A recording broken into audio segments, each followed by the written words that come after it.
ನೋಡಿರಿ ಈಗ ಇದನ್ನೆಲ್ಲ ಸ್ವಲ್ಪ ಬ್ರೌನ್ ಆಗೈತಿ. ಸೊ ಇದರಲ್ಲಿ ನಾನೀಗ ಈ ಕರ್ಚಿಕಾಯನ್ನ ಹಾಕ್ತಾ ಇದ್ದೀನಿ. ಪಲ್ಯ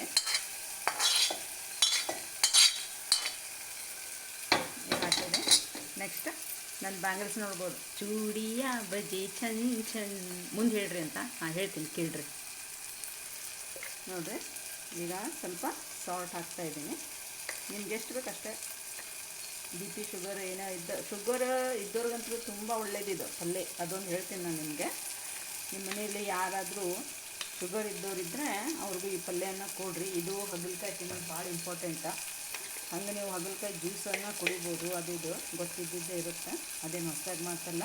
ನೋಡಿ ಅರಿಶಿನ ಹಾಕಿದೆ. ಈಗ ಅರಿಶಿನ ನೀವು ಯಾವತ್ತೂ ಅಡುಗೆದಾಗ ಸ್ವಲ್ಪ ಜಾಸ್ತಿ ಹಾಕಿದರೆ ಒಂಥರ ಭಾಳ ಒಳ್ಳೇದು ಆರೋಗ್ಯಕ್ಕೆ. ಹಾಗೆ ನಮ್ಗೆ ಹೊರಗಡೆ ಏನಾದರೂ ಪೇನ್ ಆದಾಗ ನಾವು ಅರಿಶಿನ ಹಚ್ಕೊತೀವಿ. ಹಾಗೆ ಒಳಗಡೆ ನಮ್ಗೆ ಏನೋ ತೊಂದರೆ ಇದ್ದಾಗ ನಾವು ಅರಿಶಿನ ನಾವು ಜಾಸ್ತಿ ಹಾಕಿದರೆ ಅದನ್ನು ಕವರ್ ಆಗುತ್ತೆ, ಹೋಗುತ್ತೆ.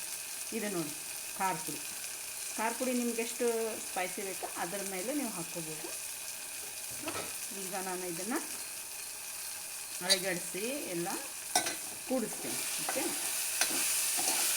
ಅಬ್ಬಬ್ಬಬ್ಬಬ್ಬಾ ನೋಡಿ ಕಲರ್ ಮಾತ್ರ ಚೆನ್ನಾಗಿ ಬರಬೇಕು, ರೆಡ್. ಆಮೇಲೆ ಇದನ್ನು ಒಂದು 5 ನಿಮಿಷ ನೀವು ಒಂದು ಮುಚ್ಚಳ ಮುಚ್ಚಿಟ್ಟುಬಿಟ್ರೆ ಪಲ್ಯ ರೆಡಿ. ಇದನ್ನು ನೀವು ರೊಟ್ಟಿ ಜೊತೆಗಾದರೂ ತಿನ್ನಿರಿ, ಚಪಾತಿ ಜೊತೆಗಾದರೂ ತಿನ್ನಿರಿ. ಇಷ್ಟ ಇದ್ದು ರೈಸ್ ಜೊತೆಗೂ ತಿಂತಾರೆ. ಕಹಿ ತಿನ್ನೋರು ತುಂಬ ಗಟ್ಟಿಯಾಗಿರಬೇಕು ಅಂದಾಗ ಅದು ತಿನ್ನೋಕ್ಕೆ ಸಾಧ್ಯ, ಇಲ್ಲ ಹಾಗೆ ತಿನ್ನೋಕ್ಕಾಗಲ್ಲ. ನೋಡಿ ಚೆನ್ನಾಗಿದೆ. ಬಟ್ ಸಂಡೇ ಇವತ್ತು ಇದನ್ನ ಯಾಕೆ ಮಾಡ್ತಾಯಿದ್ದಾರೆ ಅವ್ರು ಕೈಯಾಗಿ ಅಂತ.